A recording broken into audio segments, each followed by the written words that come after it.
Chers gestionnaires de flotte, chers clients, bienvenue pour ce webinaire sur les défis réglementaires et fiscaux qui s'appliquent aux flottes d'entreprises. Comment réussir l'électrification de sa flotte et s'assurer que les coûts de cette électrification restent maîtrisés.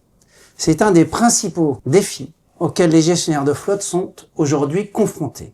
Ce webinaire d'une petite heure est là pour vous aider.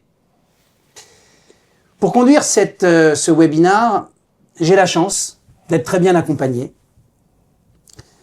Monsieur Kadi. Bonjour. Alors, qui êtes-vous, Monsieur Kadi? Alors, je vais me présenter. Donc, Monsieur Kadi Madi, moi, je suis responsable contrôle à l'URSSAF Île-de-France.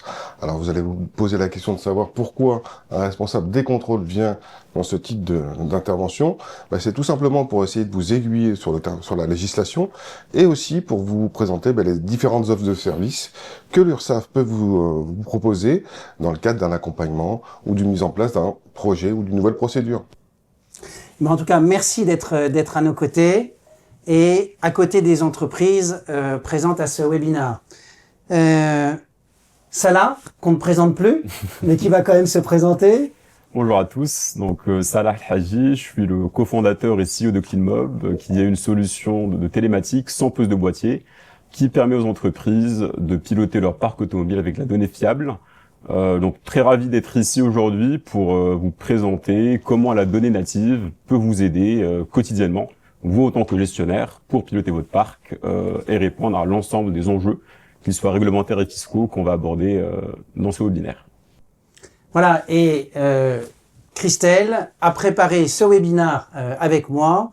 On va tout de suite démarrer ce webinaire et dérouler donc les séquences clés du programme. Voilà. Donc très vite, on va parler du contexte du marché des flottes et rentrer dans le vif de notre sujet, à savoir tous les changements réglementaires et fiscaux pour les gestionnaires de flotte en 2026.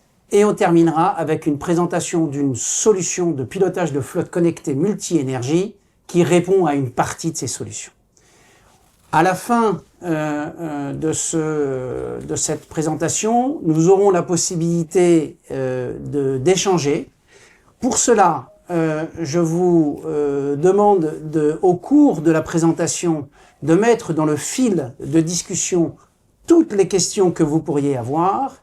Si nous ne devions pas avoir le temps de répondre à toutes ces questions pendant la phase des questions-réponses, nous nous engageons à faire une réponse individuelle, aussi bien l'URSSAF, CleanMob que Total Energy.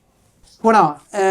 Autre point, toutes les personnes qui sont inscrites à ce webinaire recevront par mail l'ensemble des supports. Donc vous êtes évidemment libre de faire des copies d'écran, mais sachez que vous aurez un support complet qui vous sera envoyé à l'issue de cette réunion. Voilà, alors on va tout de suite attaquer sur le contexte. On a clairement dans notre environnement une électrification des flottes qui s'accélère. Sur la seule année 2025, plus de 100 000 nouveaux véhicules électriques rejoignent les flottes professionnelles. C'est une progression de l'ordre de 54% par rapport à l'année dernière. Le graphique indique le pourcentage de voitures électriques mises en circulation tous les mois en 2024 et en 2025. Le graphique est suffisamment éloquent pour montrer combien les changements réglementaires qui sont intervenus majoritairement au cours du premier trimestre 2025 ont eu un effet dopant sur le taux d'électrification des véhicules mis en circulation. Aujourd'hui, si on regarde le parc, les voitures électriques représentent 18,8% des parcs véhicules légers des flottes professionnelles en France. Et c'est amené à se développer encore plus. Alors pourquoi? Fondamentalement, 3 éléments. On a une réglementation qui incite les entreprises à électrifier leur flotte On va revenir dessus. On a également un élément de contexte important, c'est qu'on a un contexte économique qui impose aux entreprises de contenir, voire de réduire les coûts des flottes. Donc l'électrification ne doit pas entraîner d'augmentation des coûts. Enfin, la plupart des véhicules légers aujourd'hui sur le marché sont désormais connectés nativement, ce qui permet à la fois de bien choisir les véhicules électrifiés et à en maîtriser les coûts. J'en ai fini des généralités, rentrons dans le cœur de notre sujet, la fiscalité et la réglementation. Monsieur Madi, c'est à vous, on va parler un petit peu d'avantages en nature. Qu'est-ce que vous pouvez nous dire de cette grande réforme des avantages en nature qui a un peu surpris tout le monde en février 2025, il faut l'avouer? Oui, ça je vous l'accorde. Les avantages en nature, bon, au préalable, je vais pas vous faire l'affront de vous décrire ce qu'est un avantage en nature. C'est la mise à disposition d'un bien ou d'un service à un collaborateur. Ont été réévalués au premier trimestre 2025 avec deux objectifs. Alors cette réévaluation visait deux objectifs, pardon. Le premier, c'est de poursuivre la transformation et la verdification des flottes dans le cadre de la loi l'homme. Et le deuxième objectif, c'était aussi un objectif financier. Comme vous le savez, la sécurité sociale a besoin ou est en recherche de financement. Et l'avantage en nature est un levier de financement, sachant que, je le rappelle malgré tout, le coût d'un véhicule était relativement faible, c'était un avantage véritablement important pour un collaborateur. Donc, le législateur a considéré qu'il fallait une réévaluation. Donc, comme vous le voyez, entre 2024 et 2025, on a des augmentations des coûts des véhicules, que ce soit sur des véhicules loués ou des véhicules achetés, avec les deux formules qui sont dans la majorité des cas utilisées, c'est-à-dire le forfait ou le réel sur les coûts des véhicules. Donc on est passé de 9 à 12 à 15 à 20, de 30 à 40, à 50 à 67. Ce que je voulais juste vous dire, juste avant, c'est que là, je viens de vous citer les deux méthodes les plus usitées dans le cadre des évaluations des avantages en nature. Il y a une troisième méthode qu'on croise rarement à l'URSSAF Île-de-France, en tout cas, et que les employeurs devraient travailler, en tout cas, qui permet d'alléger les coûts en fonction des collaborateurs et en fonction de l'utilisation des véhicules par vos collaborateurs, des profils de collaborateurs. C'est la méthode du réel pur et dur. C'est-à-dire, qu'est-ce que le réel pur et dur? C'est de véritablement distinguer l'utilisation privée du professionnel en traçant justement ses déplacements. Alors, tout à l'heure, on a parlé de possibilité d'avoir des véhicules nativement connectés. Je pense que c'est une des solutions qui doit être mise en place et qui vous permettrait, normalement, de réduire vos coûts. Alors, ça, c'est aussi bien les coûts pour l'entreprise que les coûts pour le salarié. Voilà. Hein, sur les deux dimensions. Voilà.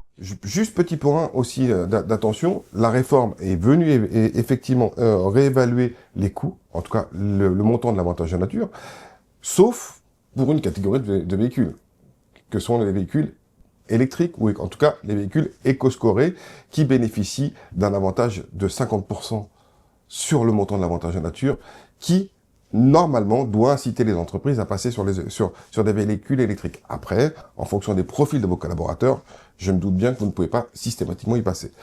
On peut passer à la slide suivante, s'il vous plaît. On va, là, juste sur la réforme de l'AEM 2025, on a un petit focus pour des impacts pour l'employeur et l'employé sur les véhicules. Donc, vous voyez bien que sur la méthode du forfait, il y a une augmentation relativement importante pour un véhicule non éco-scoré qui a moins d'impact quand le véhicule est éco-scoré. Sauf que là, vous avez une solution qu'on a incorporée dans cette slide, c'est la solution du réel pur qui systématiquement vous permet d'avoir des gains tant de manière du côté employeur que du côté salarié. Donc, il faut véritablement essayer de travailler, de profiler vos collaborateurs qui ont un véhicule, bien entendu, et de voir quelle est la meilleure méthode d'évaluation de l'avantage en nature. Pour cela, vous avez des prestataires qui sont à votre disposition sur le marché. Là, en l'occurrence, on en reçoit un, à savoir CleanMob, mais essayez de travailler, d'avoir une stratégie multi-profil et multi-mode d'évaluation. C'est la seule solution pour que vous puissiez véritablement gagner en efficacité, en tout cas d'un point de vue financier. Très bien. Bon, ben, merci beaucoup pour tous ces conseils. Je retiens que les avantages en nature restent finalement stables quand vous passez à l'électrique. C'est ça. Je retiens également que si on veut réduire l'avantage en nature, il convient dans certains cas de passer au réel, mais pour pouvoir le faire, il faut avoir des outils. Voilà. Et être accompagné. Et être accompagné. Ok. Merci beaucoup. Est-ce qu'on pourrait parler un petit peu des bornes de recharge?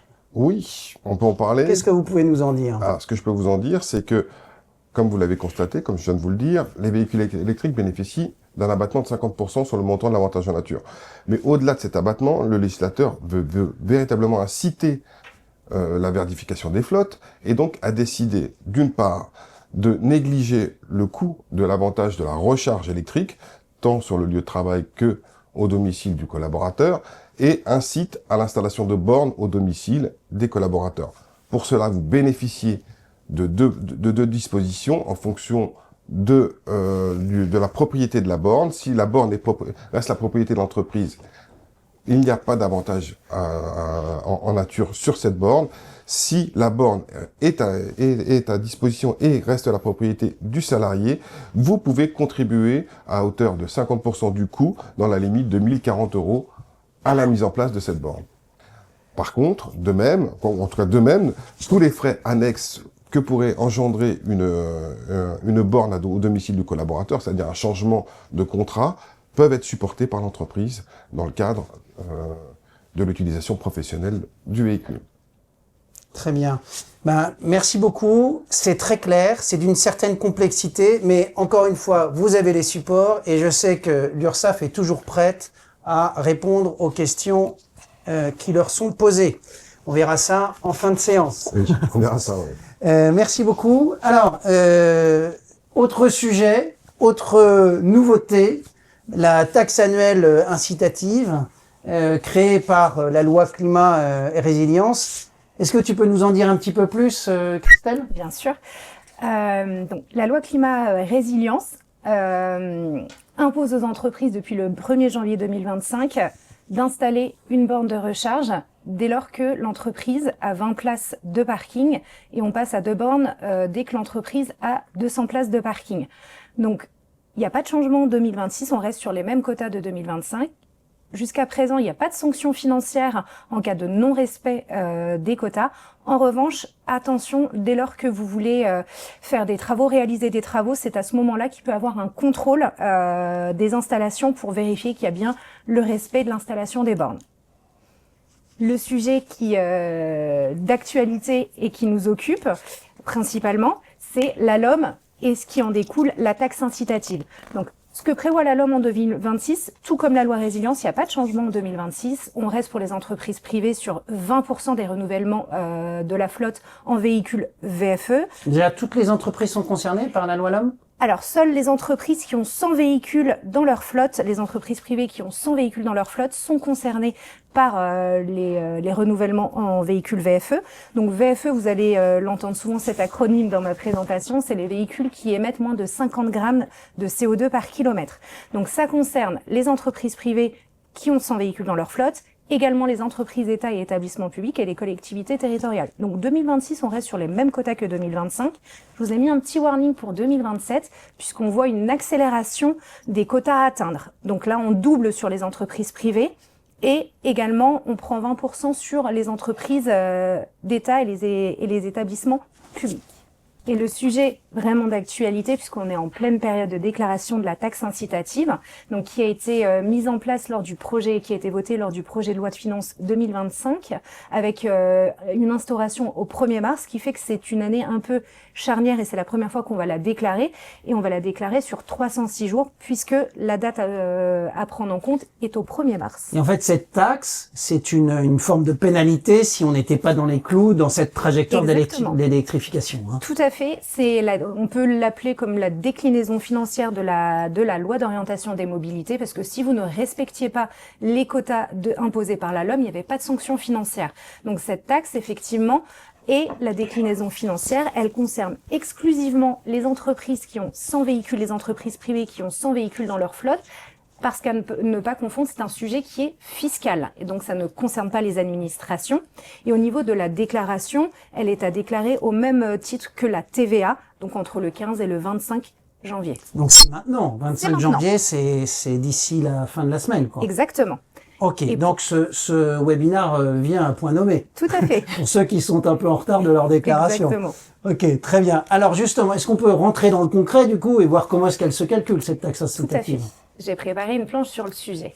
Donc, la taxe incitative, c'est une multiplication à 3 facteurs. Il y a 2 facteurs qui sont communs à chaque entreprise. C'est le pourcentage de la flotte en véhicules à faible émission à atteindre et la base de taxation. Donc, tout le monde part sur le même pied d'égalité. C'est le 3e facteur qui va définir le montant de la taxe que vous allez devoir régler. C'est est-ce que vous avez, au niveau de l'entreprise, entrepris une stratégie pour commencer la transition énergétique de votre parc ou pas, et c'est ce qui va vraiment définir le montant de la taxe. Donc j'ai posé un cas pratique où j'ai pris volontairement une entreprise qui n'avait pas initié la transition énergétique de sa flotte et qui a décidé de rentrer très peu de véhicules VFE pour réduire l'impact. Donc j'ai détaillé chaque ligne et je vous invite, n'hésitez pas si vous avez des questions, c'était vraiment pour poser la base du calcul et que vous puissiez comprendre la mécanique de ce calcul. Mais n'hésitez pas à poser des questions par la suite si vous avez besoin de plus de détails. Bon, bah, très bien Christelle. Est-ce que tu peux nous dire les erreurs qu'il ne faudrait pas commettre quand on déclare cette taxe annuelle incitative? Tout à fait. Alors j'ai repéré 7 pièges à éviter, 7 erreurs à ne pas commettre pour cette première déclaration. C'est déjà dans un premier temps, c'est de confondre les quotas de la LOM et les quotas imposés pour la taxe incitative. On est sur 2 pourcentages, mais on ne parle pas du même sujet, puisque la LOM c'est une règle, c'est une loi, et on parle de renouvellement. Donc aujourd'hui, j'ai 100 véhicules à renouveler en 2025, puisqu'on est sur la taxe 2025. J'ai 20 véhicules à commander en véhicules VFE. Alors qu'à contrario, la taxe incitative me demande pour 2025 de justifier que j'ai 15% de mon parc qui est en véhicule VFE sous peine de sanction. Ok, super clair. Piège numéro 2. Piège numéro 2. On va parler du seuil des véhicules. Alors c'est vrai que pour la LOM, on parle on parle de groupe. Le groupe, l'entreprise, même si elle a différents sirènes, doit avoir 20% de sa flotte, les renouvellements en véhicules VFE. Alors que pour la taxe incitative, on va parler par sirène et par entité. Et l'entité doit avoir 100 véhicules pour être concernée par la taxe incitative. Donc c'est 2 choses différentes et attention à ne pas confondre. C'est très clair. Piège numéro 3. On part de la taille totale taxable. Donc c'est-à-dire que quand on prend le calcul, on va le diviser par son parc complet. La difficulté, c'est qu'on va proratiser pour 2025, comme je le disais au préalable, sur 306 jours, puisque l'amendement a été instauré au 1er mars. Donc tous les calculs à prendre en compte sont à proratiser et on comptabilise tous les véhicules. Même les véhicules que vous avez fait rentrer pour des véhicules de courte durée, on les fait rentrer dans le calcul. Eh bien, on enchaîne avec le piège numéro 4, alors. La gestion des transferts, attention, et c'est là où en fait j'attire votre attention sur le fait que ça nécessite des outils de gestion parce qu'il faut tout tracer. On peut avoir un transfert en cours d'année et attention parce que les 2 entités sont concernées par la déclaration de la TAI, la taxe incitative. Transfert entre entités au sein d'un même groupe par exemple? Tout à fait. Exactement, et j'ai mis un cas où, dans le premier cas, j'ai détenu mon véhicule jusqu'au 1er juillet 2025. Donc moi, en tant qu'entité 1, je dois prendre en compte ce véhicule dans le calcul jusqu'au 1er juillet et l'entité 2 prend la relève à partir du 2 juillet jusqu'au 31 décembre 2025. J'espère qu'il y aura une forme de tolérance des contrôleurs pour les premières déclarations, parce que c'est pas évident. Hein. J'imagine. Ok, allez, on enchaîne sur le piège numéro 5. Qui n'est pas réellement un piège, au contraire, c'est plutôt une bonne nouvelle, puisque ce qui était prévu, c'est que si on était livré d'un véhicule en 2020, par exemple, j'ai pris le cas d'un véhicule que je me suis fait livrer en octobre 2024 et il n'était pas encore éco-scoré, on ne pouvait pas bénéficier de cette bonification parce que le véhicule éco-scoré, en fonction du véhicule léger utilitaire ou utilitaire éco-scoré, bénéficie d'une bonification dans le calcul. Sauf que on peut prendre en compte sur la plateforme de l'ADEME la date d'éco-score maintenant pour bénéficier du bonus du véhicule. Alors je ne sais pas si je suis assez claire sur le sujet. J'ai mon véhicule qui par exemple est livré au 1er octobre. Je peux bénéficier, il est scoré au 1er août 2025. Je prends la date du 1er août pour bénéficier de ce bonus éco-scoré. Ok, merci, c'est très pédagogique tout ça. On enchaîne sur le piège numéro 6. Ne pas confondre, en fait, ne pas multiplier le nombre de véhicules manquants par le montant forfaitaire, puisque ce montant constitue uniquement la base de taxation. Donc le 4 000 €, enfin le 2 000 € de 2025 est une base de taxation.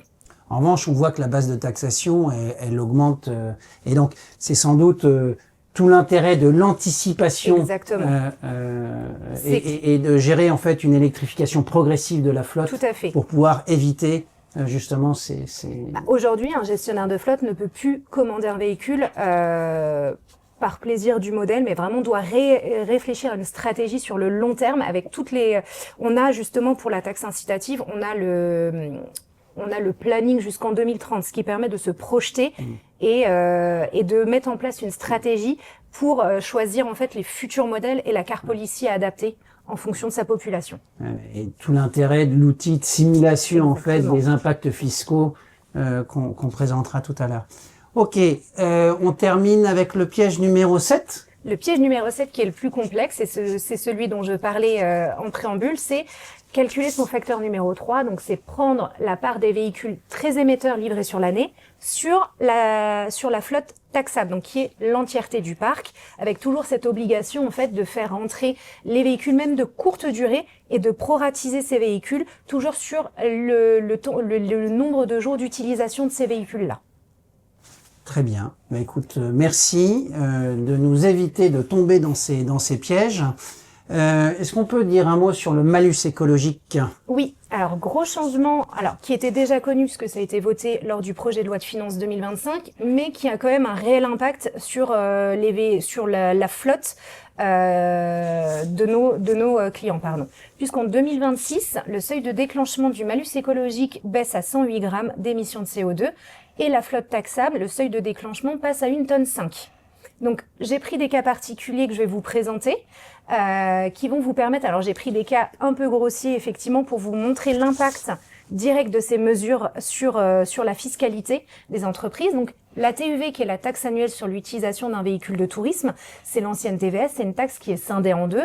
On a à la fois la taxe annuelle sur les émissions de CO2 et la taxe annuelle sur les polluants atmosphériques. J'ai pris volontairement en fait le Tiguan qui émet 142 grammes pour vous montrer l'impact que entre 2025 et 2026, si on continue à commander des véhicules émetteurs d'émissions de CO2, l'impact que ça va avoir sur la fiscalité. Et là, on parle d'un véhicule et on sait tous que, comme vous avez des grosses flottes, en général, c'est vous commandez par POC et ça commence à chiffrer. Donc, d'une année à l'autre, pour le même véhicule, on a 933 € de plus pour la taxe annuelle sur l'utilisation d'un véhicule de tourisme pour ce modèle-là. Quant à la taxe à la masse, le seuil de déclenchement est passé à 1,5 tonne. Donc, j'ai pris volontairement également un modèle lourd, un modèle hybride, qui bénéficie de 200 kg d'abattement, ce qui fait que mon véhicule qui pèse 2 tonnes 156, ma partie taxable est de 1 tonne 956, puisque je déduis mes 200 kg d'abattement. Et imaginons j'ai commandé ce véhicule pour me faire livrer en décembre 2025. Ma taxe à la masse aurait été de 4 585, mais j'ai un retard de livraison. Il est livré en janvier, ma taxe à la masse passe à 6 845 € pour le même véhicule. D'accord. Donc vraiment là c'est le maître mot, ça va être électrifier ce qui peut l'être et alléger les véhicules qui peuvent l'être. Légèreté, exactement. Okay. Petite nouveauté, c'est qu'à partir du 1er juillet 2026, les véhicules électriques qui étaient jusqu'à présent exempts de la taxe à la masse sont assujettis à partir du moment où ils ne sont pas considérés comme faible empreinte carbone avec un abattement de 600 kg. Donc encore une fois, même sur le véhicule électrique, on va aller chasser les véhicules lourds. Très bien, merci Christelle pour cet exposé. Si vous avez des questions parce que ce n'était pas clair, à ce moment-là, on y répondra en fin de webinaire. On va enchaîner juste sur un rappel d'une directive, la Corporate Sustainability Reporting Directive européenne. Donc, c'est une directive dont la mise en application est progressive en fonction de la taille de l'entreprise. On vous a rappelé que le calendrier d'application par type d'entreprise sur cette planche. Donc, les entreprises qui sont concernées aujourd'hui sont les entreprises de plus de 500 salariés et cotées. Et donc, elles doivent publier un reporting depuis 2025 sur les années 2024 et futures. Et l'échéance qui devait concerner en fait les entreprises de la deuxième vague, la deuxième catégorie, a été reportée de 2 ans. Hein. Donc, vous avez un petit peu de temps pour vous préparer. Alors derrière cette directive, l'idée, c'est de pouvoir avoir un reporting exhaustif en fait des émissions de scope 1, scope 2, scope 3, et de publier des objectifs de réduction, une stratégie de décarbonation, et donc ça c'est une obligation réglementaire qui nous vient de l'Union européenne. Et il se trouve que en cas de non-respect de la CSRD, l'entreprise peut s'exposer à des sanctions. Donc là aussi, il est important de s'y préparer. Et pour s'y préparer, être en capacité de mesurer les émissions de carbone liées à la flotte du véhicule en fait partie. Et on vous proposera de ce point de vue-là aussi des solutions. Dans le catalogue des nouveautés réglementaires 2026, j'aimerais revenir sur les certificats d'économie d'énergie. Depuis le 1er janvier 2026 a débuté la période, la 6e période d'obligation. Hein. C'est un dispositif qui a été créé en 2006. Ce dispositif, son objectif, c'est de faire porter en fait une obligation aux fournisseurs d'énergie, dont Total Energy, mais quel que soit d'ailleurs le type d'énergie distribuée. Et cette obligation consiste à inciter leurs clients à réaliser des économies d'énergie. Et ces économies d'énergie en fait sont quantifiées. Voilà. Et il y a des objectifs qui sont fixés par période. Et on a une nouvelle période qui a démarré donc au 1er janvier 2026 et qui se poursuivra jusqu'en 2030. Concrètement, remplir cette obligation, c'est un coût pour les fournisseurs d'énergie, et ce coût est répercuté indirectement dans les prix des énergies qu'ils distribuent. Ce qu'il faut avoir en tête dans le cadre de cette 6e période, c'est qu'il y a une bonne et une mauvaise nouvelle.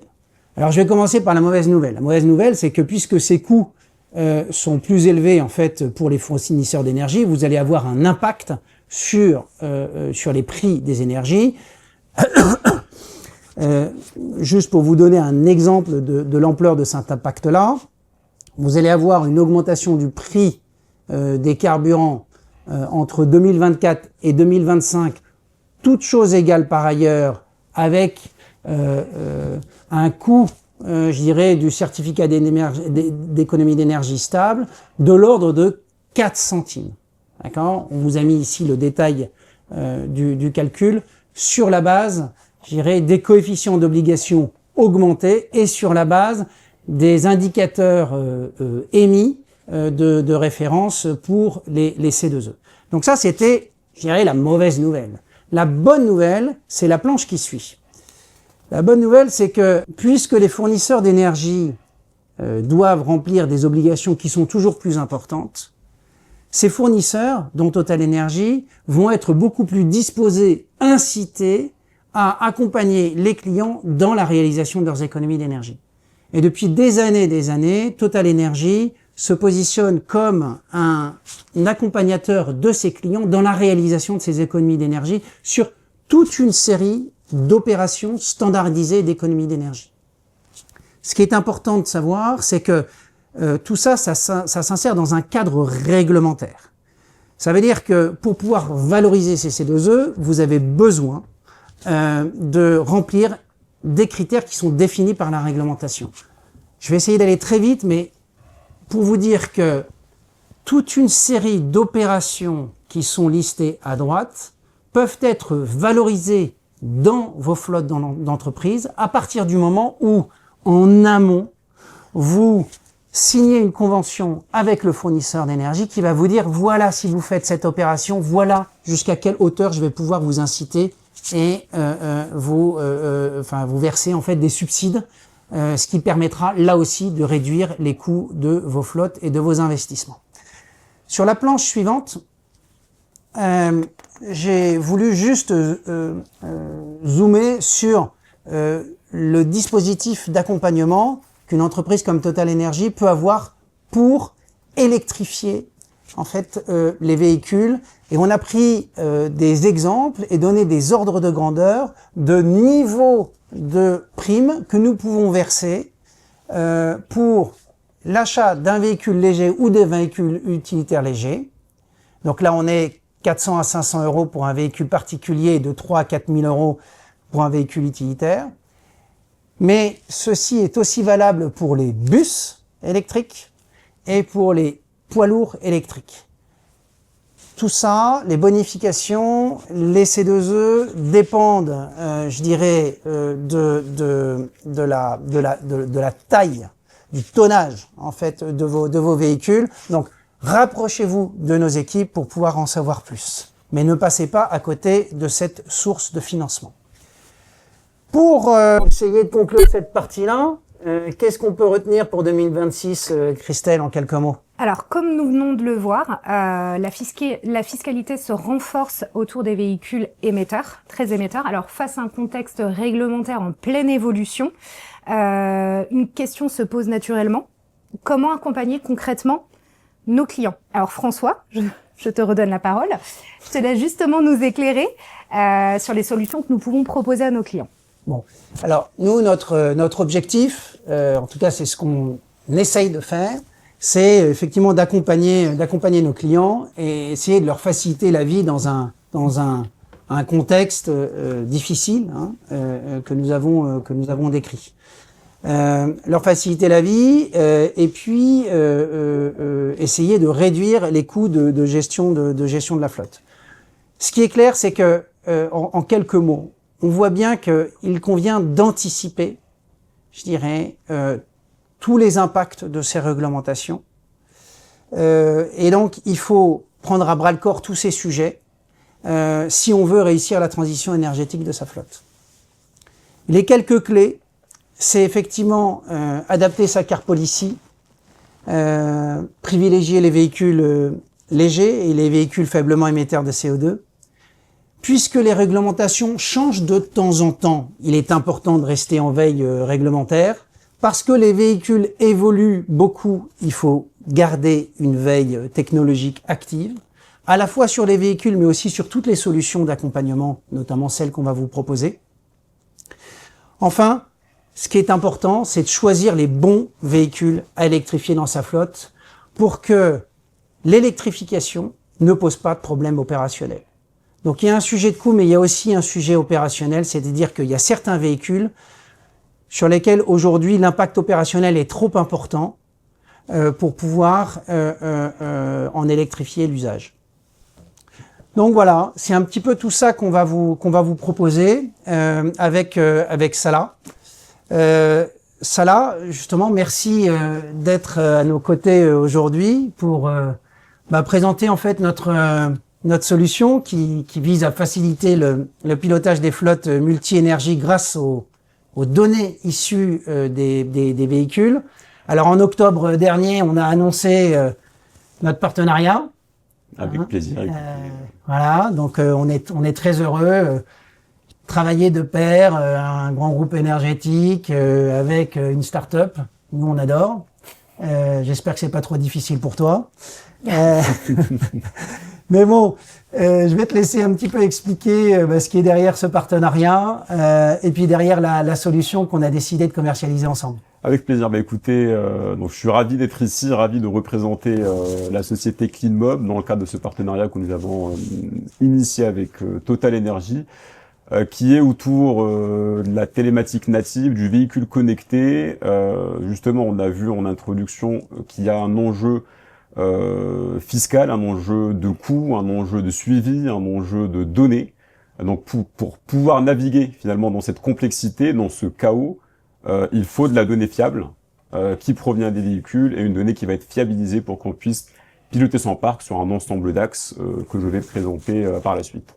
Donc la donnée native, c'est tout simplement les constructeurs automobiles qui équipent leurs véhicules en sortie d'usine par des boîtiers télématiques qu'on appelle TCU, donc Télématique Control Unit. Il y a eu une époque où on installait donc la télématique seconde monte. Aujourd'hui, les constructeurs, depuis 2020-2021, ils ont accéléré l'installation de ces boîtiers natifs. Et aujourd'hui, quasiment tous les véhicules en sortie d'usine sont équipés de cette télématique native, qui est en soi une bonne opportunité pour les entreprises parce qu'on n'a plus finalement la contrainte logistique d'installation des boîtiers.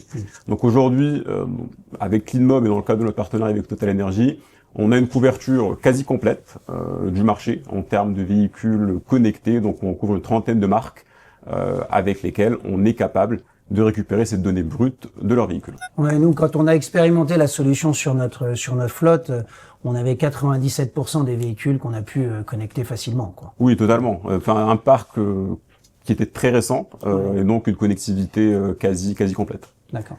Donc la donnée native, effectivement, c'est la première pièce du puzzle. On va récupérer la donnée native qui finalement, c'est quoi la donnée native? C'est une donnée qui est horodatée, avec une date et une heure, une mesure du kilométrage, du niveau de réservoir, peut-être température de moteur, régime moteur. Donc c'est vraiment une donnée brute qui est très variable d'un constructeur à l'autre, qui peut être envoyée avec des fréquences différentes. Donc l'enjeu, c'est pas forcément uniquement récupérer cette donnée, parce que cette donnée, si on la donne à un gestionnaire en tant que tel, vous n'allez pas pouvoir l'exploiter. Donc l'enjeu, c'est comment on va venir l'harmoniser, comment on va venir la fiabiliser. C'est très important parce qu'on parle de données qui proviennent de capteurs. Donc un capteur, dans son fonctionnement normal, peut être défaillant. Donc l'enjeu, c'est comment on va venir corriger ces défaillances pour ensuite l'enrichir via des algorithmes de machine learning ou de modélisation physique pour qu'on puisse finalement délivrer à un gestionnaire de flotte une donnée qui est fiable, qui va être mise en place sur 3 solutions. Une plateforme web pour le responsable de la flotte, une application mobile pour le conducteur et une API notamment pour échanger de la donnée enrichie avec votre SI interne et externe. En fait, on a un peu le même métier, c'est-à-dire que nous, on raffine du brut et puis vous raffinez de la donnée. C'est effectivement une phrase que j'aime bien citer avec nos amis de Total, c'est « Data is the new oil ». Et clairement, ici, c'est un processus de raffinage qui fait que la donnée brute, effectivement, c'est le point d'entrée, mais le plus important, c'est qu'est-ce qu'on en fait. Et donc, c'est cet enrichissement-là qui crée de la valeur pour les gestionnaires. Ce qui permet de couvrir l'ensemble de besoins d'un responsable de flotte quand il s'agit d'une gestion opérationnelle de sa flotte. On va citer quelques exemples par la suite, quelques cas d'usage concrets qui vont adresser un peu les différentes problématiques qu'on a vues en introduction. On va aller du relevé kilométrique et du suivi de la consommation, avec aussi du suivi, la possibilité de faire la déclaration de l'AEN au réel. Tout ce qui est diagnostic et maintenance, donc comment s'assurer qu'on a un parc qui est en bon état. L'audit d'électrification, comment choisir les bons véhicules électrifiés, comment dimensionner le besoin de recharge, comment choisir les bons véhicules. Donc aussi, c'est des points assez importants et à prendre en compte dans ce chantier-là qui est une transition qui va être de longue haleine. Une fois qu'on est passé à l'électrique, on aura un enjeu également sur la recharge. Comment on va s'assurer qu'on va maîtriser ses coûts. La recharge en privé, on va être sur du 15-25 centimes le kilowattheure. En public rapide, on va être sur du 80. Donc on a une dispersion telle qu'on va avoir besoin de piloter pour éviter qu'on ait des dérives budgétaires. Et le dernier point qui est comment on va être aussi capable de superviser la recharge à domicile grâce à de la donnée native. Et c'est une possibilité aussi qui s'offre avec la donnée native. Donc voilà, on va couvrir quelques cas d'usage. Peut-être pas aller dans le détail de tous les cas, mais l'objectif c'est que vous voyez un peu une première idée de comment ça fonctionne. Allez, on attaque avec le premier. Premier cas, souvent, quand on parle avec des gestionnaires de flotte comme vous, on nous dit quand je passe à l'électrique, j'ai un relevé kilométrique qui est de moins en moins fréquent, j'ai plus le relevé kilométrique via ma carte carburant, donc je perds un peu en termes de visibilité sur les véhicules électriques. Avec la donnée native, on va pouvoir récupérer le kilométrage de manière fiable, automatique, toutes les 24 heures sur les véhicules thermiques et électriques. Ok. On enchaîne. Capacité de calculer la consommation au niveau de sa flotte à la maille d'un véhicule, d'un groupe, en litres 100 pour les véhicules thermiques, en kWh 100 pour les véhicules électriques. Donc vraiment un calcul qui va être consolidé au niveau de la flotte et au niveau des groupes pour faciliter vos reporting et également faire des analyses comparatives et détection d'anomalies. Ok. On voit bien combien ça répond à tous nos objectifs exposés en première partie de webinaire. Absolument. Deuxième point, ou troisième point, pardon, c'est tout ce qui est relatif au calcul des émissions CO2. Donc là, on va être capable de calculer les émissions CO2 directes et indirectes, et ça rejoint les demandes de la CSRD en la matière. L'objectif étant de faire des calculs les plus proches de la réalité, et c'est aussi la demande de la CSRD, c'est de se baser de moins en moins sur des facteurs d'émission, notamment WLTP, où on va pas être forcément proche de la réalité. Là, on va calculer les émissions directes, donc ce qui est vraiment issu de la consommation d'énergie, et les émissions indirectes, donc Scope 3, on va également prédire, calculer les émissions qui sont dues donc à la création de l'énergie, de la primaire à l'énergie secondaire. Le quatrième cas d'usage, on va parler des AEN. Donc là également, on a la capacité de détecter l'ensemble des trajets, de donner la possibilité aux collaborateurs de classifier les trajets manuellement pour dire que c'est un trajet personnel ou professionnel, indiquer un motif, comme on peut aussi automatiser cette affectation avec l'objectif de pouvoir fournir à la fin un registre d'usage personnel et personnel qui va être consolidé au niveau de la flotte pour qu'on puisse finalement passer au réel. Comme on l'a vu dans notre production, c'est une solution qui peut être envisagée pour différents profils, notamment les profils pour qui l'usage personnel est relativement restreint. Donc passer au réel reste toujours intéressant. L'autre cas d'usage qui a été aussi présenté par El Mahdi de l'URSSAF, notamment quelqu'un qui n'est pas forcément adapté à passer électrique, qui pourra pas profiter de l'abattement, passer au réel va lui permettre également finalement d'alléger sa facture davantage en nature. On permet aussi d'analyser les prises de carburant sur l'ensemble des véhicules. On a un registre d'analyse, de détection des prises de carburant avec le kilométrage et la volumétrie qui a été injectée dans le réservoir. Donc on voit bien tout l'intérêt de ce partenariat, hein. C'est-à-dire que on s'enrichit l'un l'autre. Hein. Exactement, c'est un enrichissement via la donnée native, enrichi, qu'on va coupler aussi avec de la donnée transaction carte pour permettre finalement à nos clients communs de bénéficier d'un ensemble finalement unique qui regroupe finalement l'ensemble de ces solutions. Très brièvement, sur tout ce qui est maintenance et diagnostic, on va avoir la capacité de suivre en temps réel les maintenances constructeurs de l'ensemble de ces véhicules et être alerté quand on a des maintenances proches.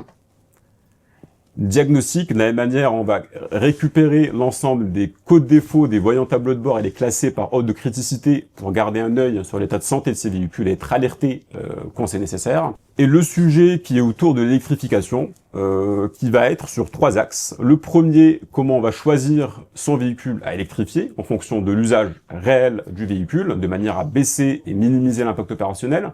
Quel véhicule on va mettre en face et comment choisir la meilleure stratégie de recharge, que ce soit en privé et en itinérance. Donc là, on va faire une modélisation grâce à des jumeaux numériques qui va prendre en compte la réalité physique d'un usage.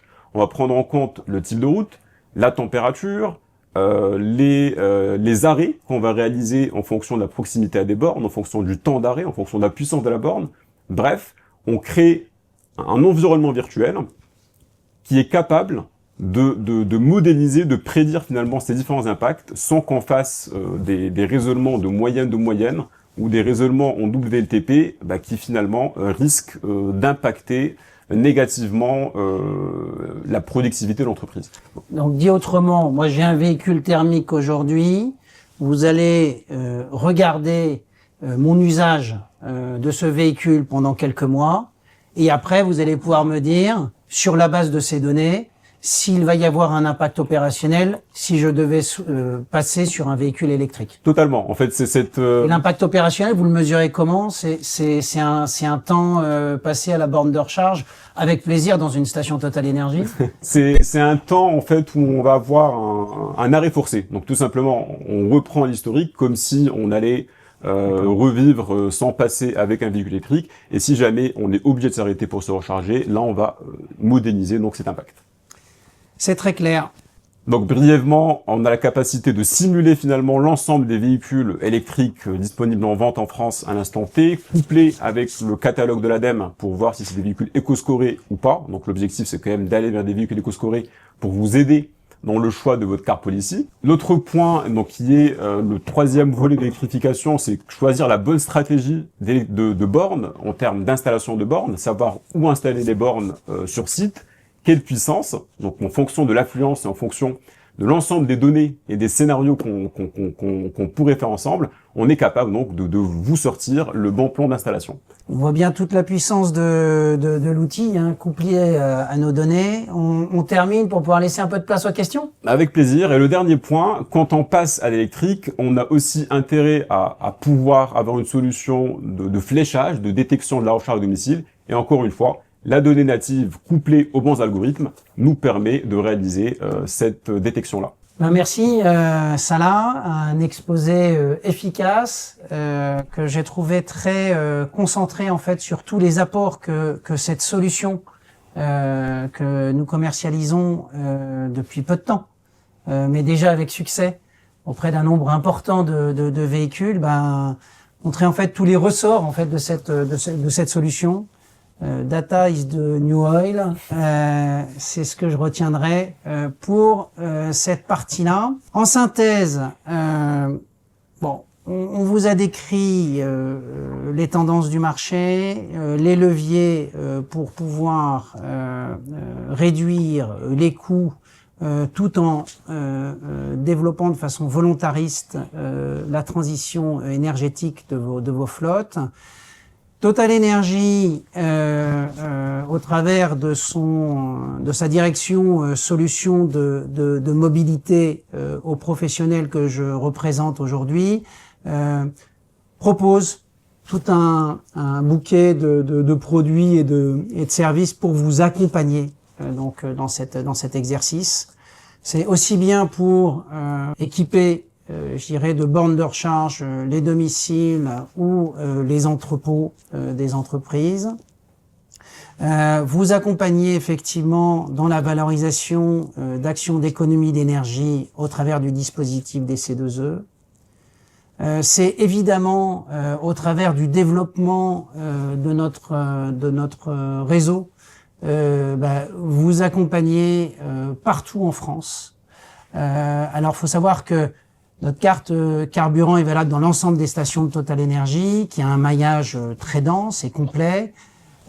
Sur la recharge électrique, notre carte est à la fois valable, enfin fonctionne dans les stations de Total Energy, mais aussi dans l'ensemble des bornes, des réseaux de bornes interopérables de France et d'Europe. Autre solution sur lesquelles on vous accompagne, c'est évidemment la solution CleanMob qu'on vient de présenter. Et tous ces ressorts. Donc l'idée là, c'est vraiment de voir comment est-ce qu'avec cette solution on peut faciliter la vie des gestionnaires, faciliter la transition des flottes, sans risque opérationnel, sans dérapage sur les coûts. Voilà, j'en ai fini pour cette synthèse. Est-ce qu'on a quelques questions? Ah oui, je vois qu'il y a des questions là sur l'écran. Alors, on va commencer par Madi. D'accord. Hein, Madi, face à tous ces changements, comment un gestionnaire de flotte peut-il contacter l'URSSAF pour obtenir des réponses? Plusieurs solutions. Alors, on a une slide tout à l'heure qui présentera les différentes offres de services de l'URSSAF, mais On peut la montrer tout de suite. Voilà, donc en passant par le site monconseil.ursaf.fr, vous avez plusieurs dispositifs. Le premier, le plus simple, en tant que gestionnaire de flotte, j'imagine que vous êtes aussi employeur, et donc vous avez la possibilité sur le compte employeur de votre entreprise de poser une question directement à l'URSSAF dans votre espace personnel. Ça, c'est la question la plus simple, la façon la plus simple. Après, vous avez des dispositifs qui sont à votre disposition, leboss.gouv.fr qui, lui, est à l'instar de ce que font les impôts, vous donne de l'information sur la législation. Vous avez la possibilité du rescrit social, qui est une procédure un peu plus lourde que je vous engage à mettre en place quand vous avez une question véritablement opérationnelle complexe. Après, vous avez d'autres dispositifs que sont le contrôle à la demande. Dans le cadre d'une mise en place d'un process, vous avez la possibilité de vous faire accompagner, en tout cas de vous faire contrôler sur le dispositif uniquement et sans majoration de retard. Et vous avez aussi le quatrième dispositif qui, lui, explose depuis 2025, qui est la visite conseil. C'est-à-dire que pour toute la mise en place de nouveaux dispositifs, l'URSSAF va dépêcher un inspecteur qu'on va appeler un expert et qui fera un contrôle, mais qui ne fera pas un contrôle à charge. Il vous fera ce qu'on appelle un diagnostic. Et donc, dans le cadre de ce diagnostic, il va vous conseiller sur la ou les pratiques de votre entreprise. Et ce diagnostic vous sera opposable, bien entendu, mais n'a pas d'impact financier. D'accord, mais en revanche, le conseiller, j'imagine, il discute avec le contrôleur après, non? Le conseiller, c'est-à-dire l'entreprise, vous voulez dire? Non, l'expert. L'expert. L'expert, c'est un inspecteur. L'expert, c'est un inspecteur, d'accord. Mais en revanche, il n'est pas là pour contrôler. Mais il n'est pas là pour contrôler. Il est là pour apporter du conseil et faire un diagnostic de la situation et transmettre gratuitement, parce que c'est effectivement gratuit, mais ses recommandations à l'entreprise sur un dispositif récent. Alors ça vaut pour les jeunes entreprises, ça vaut pour les entreprises qui mettent de nouveaux dispositifs, ça vaut pas pour les TGE pour l'instant, quoi. Ouais. Donc là, vous rentrez vraiment dans une démarche d'accompagnement parce que vous êtes conscient de toute la complexité des dispositifs. Ça, je partage votre constat. Effectivement, on est conscient. Nous aussi, on la rencontre, cette difficulté législative, qu'elle soit fiscale ou sociale. On est conscient que l'URSSAF doit se positionner, et c'est pas nouveau, se positionne en tant qu'acteur et partenaire des entreprises, parce que comme on le sait, c'est les entreprises qui financent aussi le modèle social, le modèle social qui profite à tous, je le rappelle aussi. Mais voilà, et donc on doit se positionner en appui et en conseil, en partenaire, véritablement en partenaire. Et c'est la démarche de l'URSSAF depuis quelques années, malgré tout. Et donc, voilà ce type de dispositif dont vous pouvez bénéficier. Après, voilà. C'est sur l'ensemble du territoire, parce que là, vous représentez l'Île-de-France, mais on a plein de clients, effectivement, en province. C'est également, c'est sur l'ensemble du territoire. Okay. Très bien. Une autre question pour vous, Madi. Un trajet domicile-bureau est-il considéré comme un trajet pro ou un trajet perso? J'imagine que c'est pour le calcul des AEN associés au réel. Donc j'imagine que la question est posée pour un collaborateur qui a un véhicule et qui utilise son véhicule mis à disposition pour aller au travail. Sans doute un véhicule de fonction. Un véhicule de fonction, moi je considérais que c'est un trajet professionnel et pas trajet professionnel. Ok. Merci pour cette réponse hyper claire. Et je voulais juste dire une petite chose. Alors, depuis longtemps, moi, je promeus le fait d'évaluer les avantages en nature au réel. Alors, je suis pas en train de faire la promotion de CleanMob, mais en tout cas du modèle, parce que j'ai trouvé ça très intéressant comme présentation. Je connaissais pas, j'avais pas imaginé qu'il y avait une telle puissance d'information, en tout cas de données sur ce type de modèle.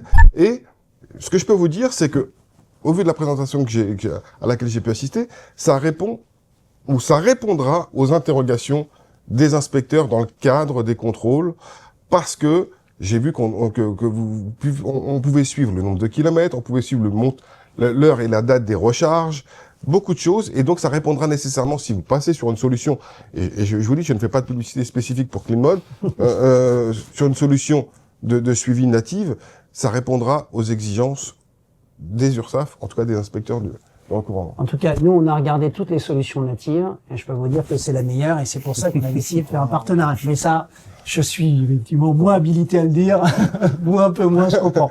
Merci beaucoup. Salah, une question. Avez-vous des API avec GAC et ou Phoenix? Rapidement, comme ça on laisse les questions pour après. Donc oui, la réponse est oui. Si vous avez des questions pour qu'on détaille des cas d'usage spécifiques, n'hésitez pas à nous contacter ou charger d'affaires Total Energy. Ok, merci. Et puis une question pour Christelle. Est-ce que vous pourriez répéter et nous dire ce que sont les véhicules à faible émission? Oui, alors c'est les véhicules qui émettent moins de 50 grammes de CO2 par kilomètre. Donc on va avoir tous les véhicules électriques et les véhicules hybrides rechargeables. Ok. Une autre question pour Salah. Les collaborateurs sont-ils réticents à être géolocalisés? Avant de répondre à cette question, je veux juste me permettre de rajouter une précision sur les véhicules VFE. Donc c'est les véhicules hybrides rechargeables, moins de 50 km sur WLTP. Certains ne le sont pas. On a des véhicules qui ont des petites batteries éventuellement ou des véhicules qui sont plus lourds. vont faire du 60 grammes km, donc moins d'autonomie en 100% électrique, ne le sont pas aujourd'hui et ne le seront pas avec le changement de la norme euro, qui va changer bientôt. J'ai pas le nom en tête, mais donc ça fera aussi que plutôt aller sur du 100% électrique pour être sûr que ça restera des VFE. Oui, c'est la norme Euro 6 bis qui effectivement depuis 2025 repasse tous les hybrides rechargeables au pesage des émissions de CO2 WLTP. Parce que ils avaient imaginé quand ils ont sorti les hybrides rechargeables que les personnes allaient utiliser à hauteur de 80% la partie électrique. Et dans les usages, on se rend compte ce qui n'est pas le cas. Donc effectivement, warning sur les modèles hybrides rechargeables quand vous allez choisir vos futurs car policy. Voilà. Et dernière question donc pour Salah. Les collaborateurs, j'imagine dans le cadre de l'audit d'électrification par exemple, sont-ils réticents à être géolocalisés? C'est comme toute solution, il faut expliquer les finalités, pourquoi on est en train de faire ce type de projet. On a des options avec géolocalisation, des options sans géolocalisation, et dans la majeure partie des cas, la géolocalisation n'est jamais restituée à l'entreprise. Donc, ce qui rassure le collaborateur. On a besoin de la géolocalisation pour faire l'exercice. En revanche, c'est une donnée qui n'est pas accessible à l'entreprise. Une forme de Chinese wall qui est postée sur les données. Mais écoutez, merci beaucoup à tous. Je crois qu'il y a d'autres questions, mais encore une fois, on va y répondre comme on s'y est engagé en début de webinaire. Je vous souhaite une excellente journée, parce qu'on est encore en janvier, une très belle année 2026 à nos côtés et avec nos partenaires. Merci. Merci à tous. Merci.